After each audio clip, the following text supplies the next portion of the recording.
The world is split into two groups, the players and the pieces. You have felt this your whole life. You walk into a room and you feel invisible. You see some people get attention without saying a word. They get the chances. They get the respect. They get the power. And you work harder. You try to be nicer. You try to be capable. But you are ignored. You are left wondering why your talent is not enough. Why your goodness is not rewarded. Here is the harsh truth that society is too polite to tell you. Power does not care about your intentions. It only cares about your leverage. You have been trying to connect with powerful people by being a friend. But powerful people do not need more friends. They need assets. They need mirrors. They need protection. If you want to enter the circles where the real decisions are made, you have to kill the part of you that looks for validation. You have to stop asking for permission to exist. Niccolò Machiavelli wrote The Prince over 500 years ago, not as a guide for the wicked, but as a manual for reality. He understood that human nature, deep down, is driven by self-interest, fear, and vanity. If you ignore this, you will always be a pawn. If you master it, you become the hand that moves the pieces. In the next few minutes, we are going to tear down the lies you have been told about networking. We are going to explore Machiavelli's 13 ruthless laws of connection. These are not tips. They are psychological weapons. By the end of this, you will no longer look at a powerful person and see someone better than you. You will see a puzzle and you will hold the only key that solves it. But be warned, once you see the strings, you can never go back to being a puppet. Most people fail because they approach power with an open hand, begging for a favor. They think connection is about being yourself. That is a lie. Being yourself is a luxury for people who already have power. For people climbing the mountain, connection is about strategic adaptation. It is about becoming exactly what the other person needs to see until you are so deep in their world that they cannot function without you. But how do you do this without losing your soul? How do you shape what the elite thinks without becoming a sycophant? The answer lies in a psychological idea called the void. But to understand the void, you first have to understand the 13 laws. Let's begin. Law 1. Never outshine the master. The first mistake you make is trying to impress. You meet someone influential and your ego takes over. You want to show them how smart you are, how capable you are, how much you know. You think this earns respect. It does not. It creates insecurity. Powerful people are often the most fragile. Their identity is built on being the smartest, the strongest, or the most visionary person in the room. If you walk in shining too brightly, you do not look like an asset. You look like a threat. Machiavelli warned us, it is always dangerous to appear better than your superiors. When you make your superior look bad, or even just smaller by comparison, you trigger their survival instinct. They will bury you, not because you are incompetent, but because you are dangerous to their ego. So what is the strategy? Dim your light. Make them look brilliant. When you offer an idea, frame it in a way that makes it seem like their idea. Ask questions that allow them to give the answer. Feed their vanity. This is not weakness. This is camouflage. By letting them feel superior, you lower their defenses. You become safe, and once you are safe, you are allowed inside the walls. While they are busy admiring their own reflection, you are quietly watching their weaknesses, learning their patterns, and locking in your position.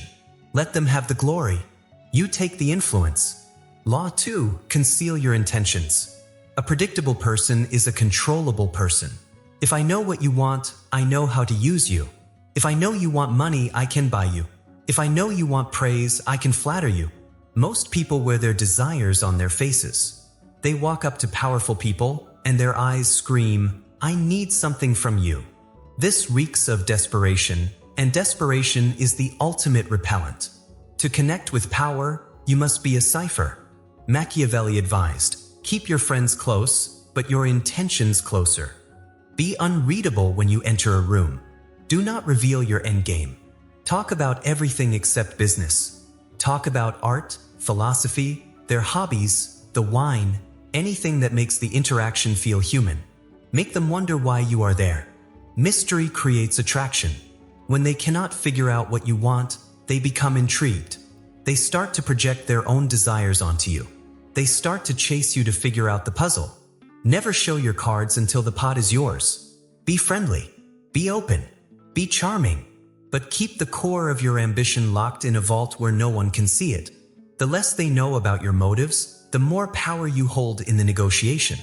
Law 3. Appeal to self-interest, never to mercy. This is where the nice guys finish last. You need a favor. You need a mentor. You need an investment. So you go to a powerful person and tell them your sad story. You talk about your struggles. You talk about how much you deserve a chance. You appeal to their gratitude, their kindness, their morality.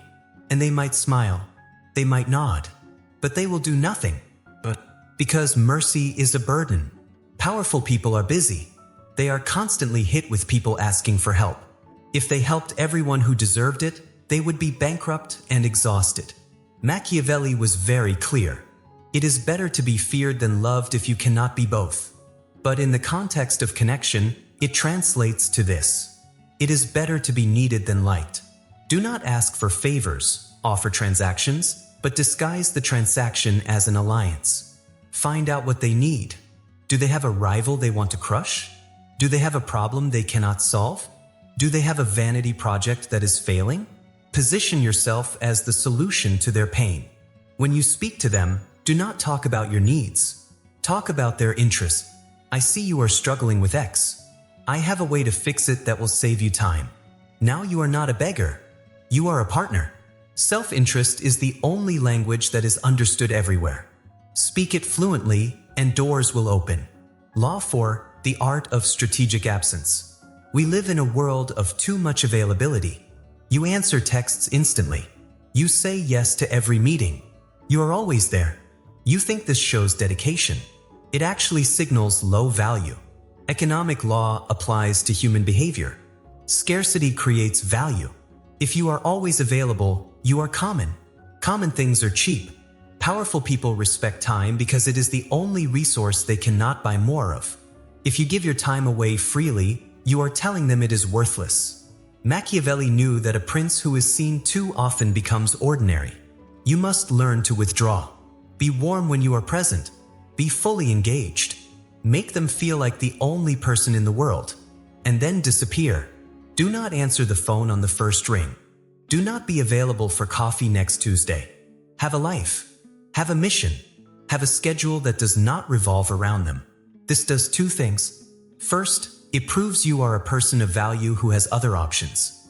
Second, it creates the Zeigarnik effect, an open loop in their mind. They start wondering where you are, what you are doing, who you are with. Your absence takes up space in their mind. And when you return, your presence is treated as a reward, not an obligation. Use absence to fuel the fires of respect. Law 5. The mirror of Narcissus. Everyone is in love with themselves. Even the most humble-seeming leader is secretly obsessed with their own worldview. They want to be understood. They crave validation of their reality. Most people try to connect by talking about themselves. I did this. I think that. This is noise. To connect with power, you must become a mirror. Reflect their image back to them, but slightly improved. If they are aggressive and fast-talking, you speed up your speech. Adopt their posture. If they are slow and thoughtful, you slow down. You become pensive. Match their breathing. Match their vocabulary. If they use war metaphors, you use war metaphors.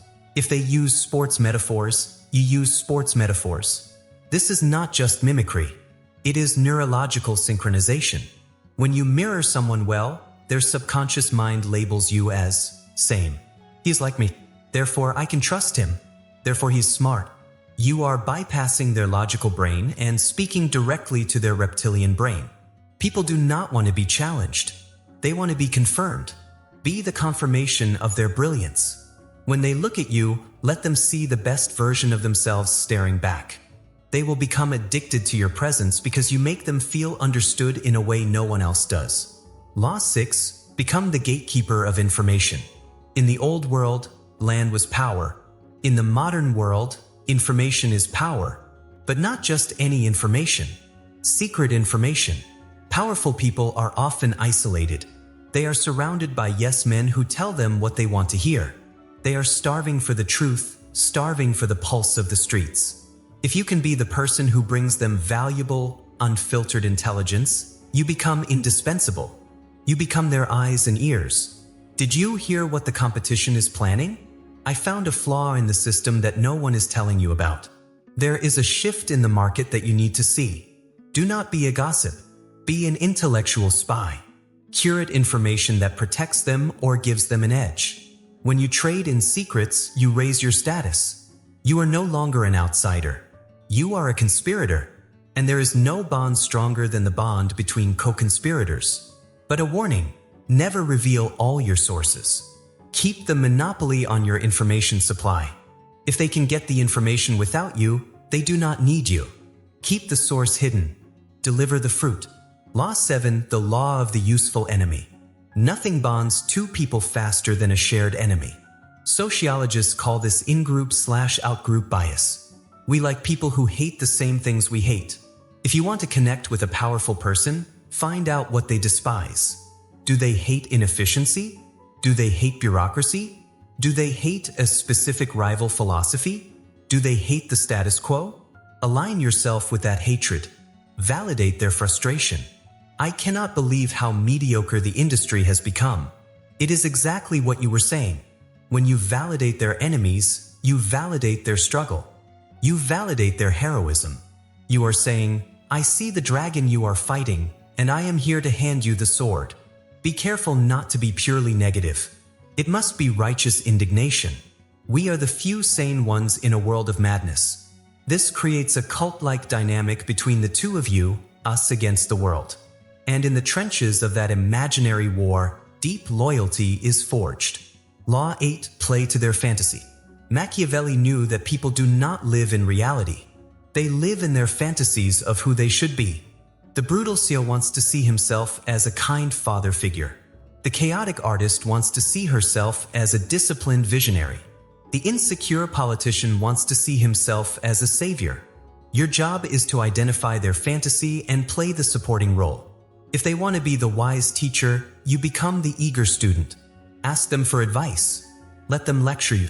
Let them feel wise. If they want to be the rebel, you become the accomplice. If they want to be the king, you become the loyal knight. Do not force them to face their reality. Reality is painful. That is why they have money to protect themselves from it. If you are the one person who supports their delusion, they will protect you with their life. Because if you leave, the fantasy falls apart. You become the prop that holds up their self-image. This sounds manipulative because it is. But remember, we are not talking about friendship. We are talking about connecting with power, and power is a theater. Learn your lines.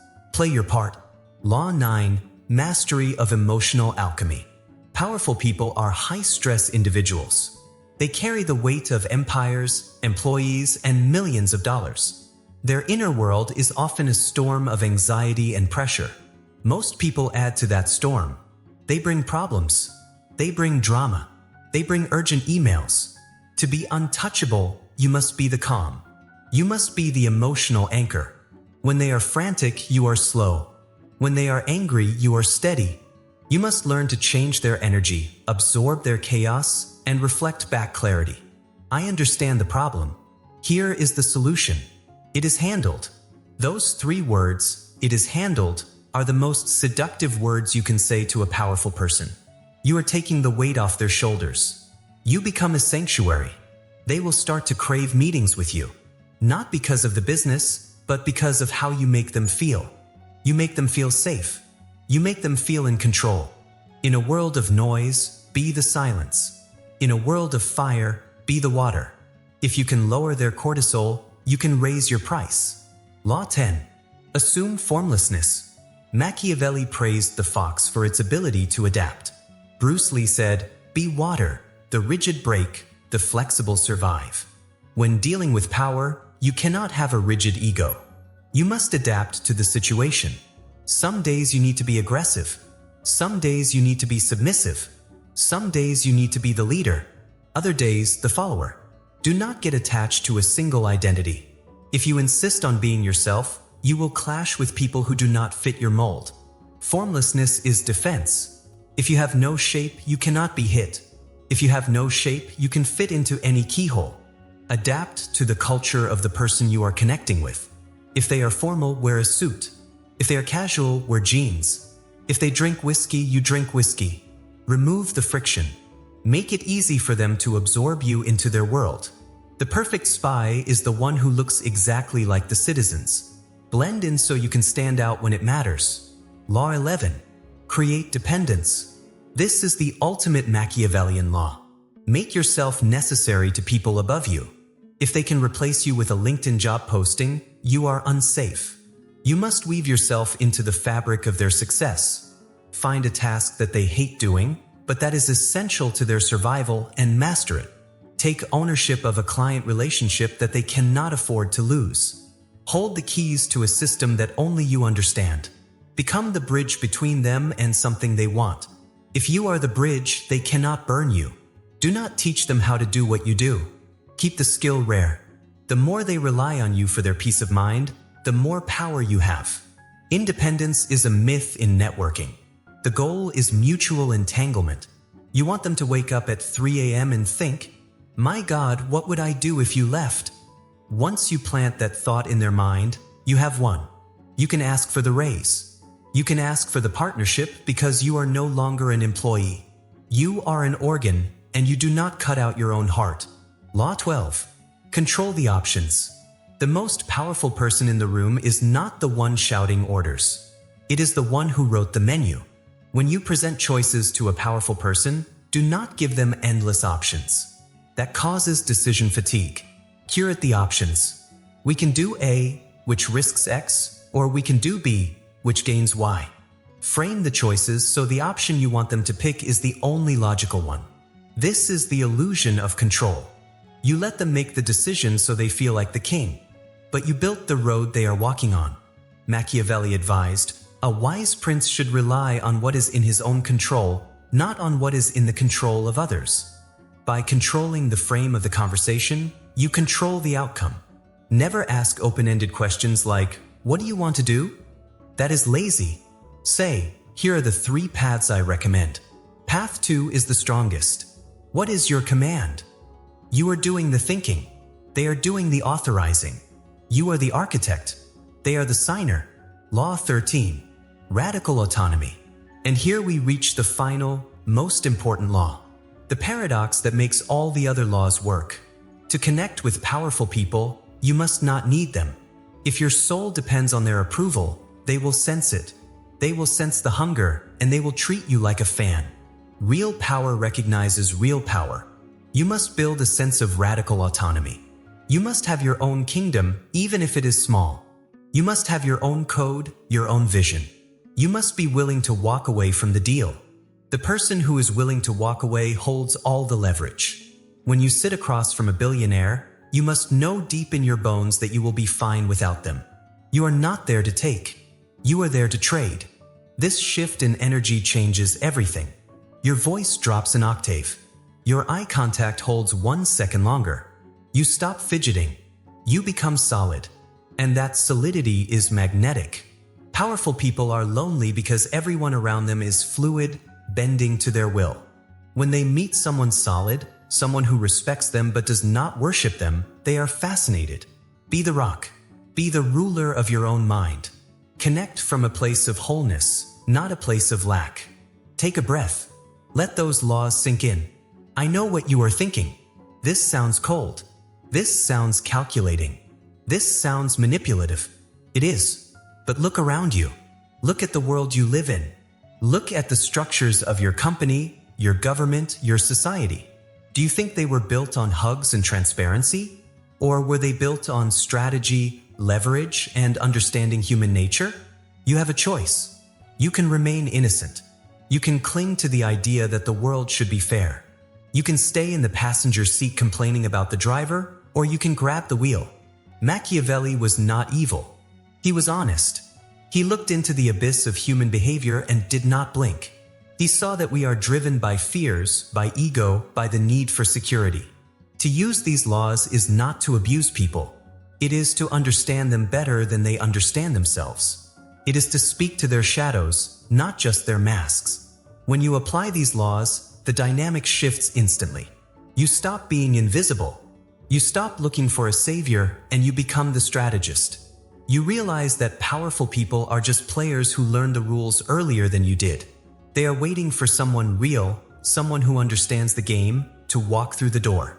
That someone is you. The 13 laws are not chains. They are keys. But holding the keys is useless if you do not have the discipline to turn the lock. This level of psychological mastery is not a destination. It is a daily practice. The world is designed to put you back to sleep, to make you compliant, to make you a pawn. If you refuse to go back to the herd, if you are ready to sharpen your mind until it cuts through the noise, then make the choice right now. Do not just watch. Click the subscribe button, not to support the channel, but to make a contract with yourself to signal that you are done being a spectator. Welcome to the inner circle.